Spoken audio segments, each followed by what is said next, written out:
Ooh, that looks tasty. Hungry Gamer is back with another game review, and today we are talking about Solacia, the Wizard of Doom, a solitaire fantasy game by Mike Lambo. And what this game is, if you haven't figured it out, is this is a solo, though I guess you could play it co-op, no reason you couldn't, fantasy adventure game where you are going to try to save the world from you guessed it, the Wizard of Doom. And this was sent to me by the publisher. And so what this game is this is an adventure book game, very old school style, where you'll be using dice to kind of battle your way through these various quests, and everything from the bad guys you're fighting to the results of your fighting will be generated by dice and these tables that come with each of the various adventures. Now, if you are not interested in how this game is played, just want to jump into my final thoughts, then you want to go to the timestamp on the screen right now. For those of us still here, let's talk about how this game is played. And please do turn on your Klingon subtitles, because if I make any mistakes in the rules overview, then that's where you'll find those corrections. In any event, so what is going to be happening is you're going to go to your quest page, and you're going to start your 4 warriors. You always have to use all 4 warriors on the spaces with the green dots, and you can have up to 4 in those spaces. Then you're going to generate where the treasure is, and to do that, you're going to roll a die, and in this case a 3, and you're going to put your treasure chest out on all the 3s on the board. So in this case, it would be 1 here, and 1 here, and 1 here. And you'll be able to pick those things up, and if you pick those up, whatever character it is will, again, as you guessed it, roll a die, and that will tell them which type of treasure they happen to pick up, which will improve their ability to fight or defend themselves in some way. With the exception of the final fight, pretty much every scenario, your goal is to get all surviving heroes, because you can die all the way to the exit. And it's just that simple. You do that, then you'll roll for your next quest, and you'll move on to another map. And so, very quickly, I'll kind of explain what happens on a turn. The very first thing you're going to do is you're going to roll for where a bad guy is going to spawn. And you're going to roll 2d6, and I use the red for that, for what type of bad guy, and then you're going to use another 1d6 to determine where they go. So we'll start out, oops, I dropped that and made a mess, and we'll roll those there, and we'll see I have 5, and I look over here, and I see that is a biting bush. And it's going to go on space 3. And there are 3 hexes that are marked as a 3, but you can find the one that is the closest as the crow flies to your heroes, in which case would be right here. So there's a biting bush right there. Then you're going to go through, and your heroes are going to activate. And all of them can take 2 actions, though they can only move 1 time. And so we'll start very simple, and a warrior, he's just going to move.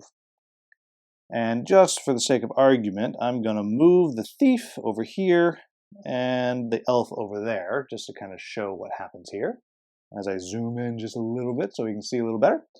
So the elf can make an attack, and I put myself on turn 1. And if you ever get all the way over to turn 11 and beyond, you'll take damage, potentially take damage every turn. And so the elf is going to make an attack. And if we look up here, we can see that the elf has a range of 1 or 2. It'll hit on an 8+, but if she attacks after moving, it becomes a 9+. So she hasn't moved yet. So I'm going to roll my 2 dice right here, and I rolled a 5, so I missed. And I'll also say that had I hit, like so, then the bush would be destroyed. However, some bad guys, as you can see over here, have a defense rating. So if I was, say, shooting at the dragon, I would perhaps have hit, but then I would have to roll its armor to see if it met or beat its defense value, in which case it would have shrugged off the wound. But in this case, I missed. And then I could move, but instead I'm going to go ahead and just take another shot. And this time I hit the thing, and it is defeated, and off it goes. Then I'm going to have the thief's going to just do a move, and my wizard is also going to do a move, but the wizard has the ability to do spellcasting. So I'm just going to roll a d6, and I have a 5. And I look at the spell chart, and I have 5 points that I can spend however I want. So in this case, I'm just going to go ahead, and I'm going to teleport myself for 4 points, 2 spaces, and I'm going to go 1, 2, and land right there. And then next turn, I'd be able to pick that up. But we'll just pretend that I actually did that before I moved. And so I was able to teleport right across the water. And now I'm going to open the treasure chest with my second action. Like so, I have a 1. I check the chart here, and I see that I found the chain robe, which will give me a defense value for my wizard. So now when my wizard gets hit, if I roll a 5+, I'll actually be protected. And then, after that, after all the heroes have activated, any bad guys will act. Now we'll just say I have an orc warrior here, and then when they activate, I would activate all the bad guys starting at the top. So all dragons would go first, then all biting bushes, and so on all the way down. So my orc warrior, I check what its AI is. In this case, if not adjacent to a hero, it is not.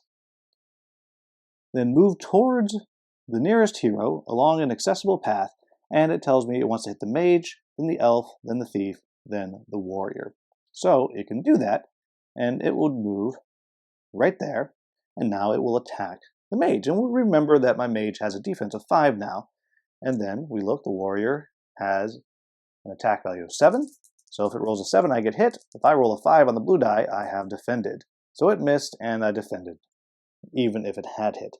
And that's how this game works. There's a whole bunch of different bad guys. There's bad guys that aren't even on this chart that we haven't seen yet. They do different things.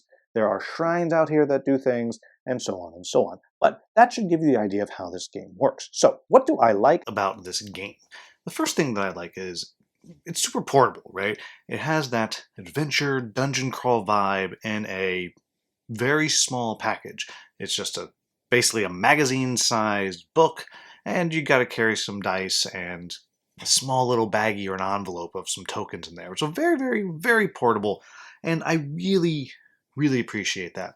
I also appreciate that it has infinite kind of blinging out opportunities. You can use minis, use whatever, and so I'm already kind of planning myself, like what kind of little characters do I want to use and put out there, and what minis and stuff. So it just got that kind of fun, upgradable vibe to it. But at its core, it is very portable, it's very affordable, and all of that I think is just great. The next thing that I enjoy is I like the simplicity of the game. I like that once you've read the rules, you don't really need to look at anything ever again, because everything you need to know is right there next to the map on the page, and that just makes the game so very streamlined. Next thing is, I think there is a good variety of bad guys and upgrades and stuff that you're able to get, and I think it works really well. Keeping in mind that this is a small, portable thing, so my little tokens have orcs and skeletons and stuff, and it's enough. It's enough stuff for me to feel like I have good variety in this small package. I also think it does a good job of doing the different branching storylines that, again, makes me feel like I want to be able to go back to the game over and over again after I've played through. In many ways, it reminds me of Wander the Cult of Barnacle Bay, how after each scenario you have 2 or 3 places you can go, but it's all going to kind of come back together at the end. And I think this does something similar, and I think it does it very, very well. Next, I'll say I enjoy the 4 characters. I think they are unique enough, and they have enough things that they do mechanically that kind of makes the flavor of them work. I think the way the mage works in particular is very, very interesting, how you're just kind of getting your spell power and using it how you want. I think as you're finding different treasures and you kind of never know what you're going to find, I like that as well. I like that as you're getting more stuff, you might get nothing in the chest. I think all of that works really well, and I think it makes for a very engaging gameplay. I love the little charts that are there. I love that things are popping out. You don't quite know where they're going to be every turn, but you can kind of try to block different areas so things can't come out. I think the events are good. All of it, I just think it's very, very clean and very, very clever the way it works, and I can't say enough about all of that. So what are my quibbles with the game? Well, so I don't really have any quibbles that you probably haven't figured out already. The first one is, it's not very deep, right? It's just 6 scenarios or whatever that you're going to play through, and there's a little bit of story, but not a ton of story. You're in this for the mechanics, and you're just kind of moving around the map, and you're fighting things, and you're running away, and you're trying to get out, and all of that. So it's very, very clean and simple, but it's not deep. The next thing I'll say is, it's a dice game, right? And it has a lot of that purely determinative dice rolling. And there are times when you just feel like you can't hit a damn thing. The first game I played, my warrior couldn't hit the broadside of a barn. It just you couldn't do it. I just kept missing, missing, missing. And sometimes it feels like the bad guys are just blocking, blocking, blocking, and you're not getting what you need. Or there was one of them where I got stuck 4 turns in a row because I kept rolling the event that had like the glue trap. And so that can happen, but it's a dice game. So it's not necessarily a bad thing. It's just something to be aware of. Like it is a dice game, and sometimes your dice just are going to ruin you. And there is, for the most part, no mitigation. So just something to keep in mind. And then the other thing is the tokens and stuff, they're not brilliant, right? There's little tokens that's not, I'm sure it's not clip art, but it almost looks a little clip art critters and stuff that you have there. So if you want it to look really good, you're going to have to do some upgrading. But considering the price of this and the portability, again, this is not necessarily a quibble, just something to understand. You're not getting this for production value. You're getting this for the ease and the portability and the adventure and the dice chucking that kind of comes in this small package. So there you have it, folks. This was a game that, well, I don't know, it's like his 30th game or something. I don't know. He has a ton of these games, the designer Mike Lambo does. But this was the first one that I had any experience with. I'd never even heard of it until I saw somebody posted about it in one of the Facebook groups I'm in. I said, that's pretty cool. And I reached out to BGG and he sent me a copy. And boy, am I glad that he did.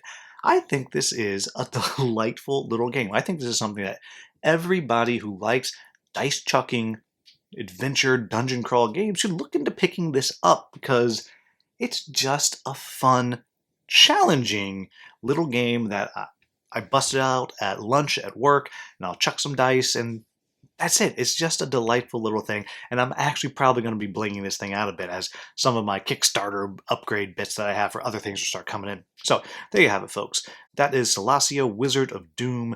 As always, if I made any mistakes on the rules overview, please let me know in the comments with the timestamps so I can get that in with the Klingon subtitles. If you found this video useful, please like, subscribe, share, maybe become a channel member. As always, thank you so much for watching. Have a wonderful, wonderful day.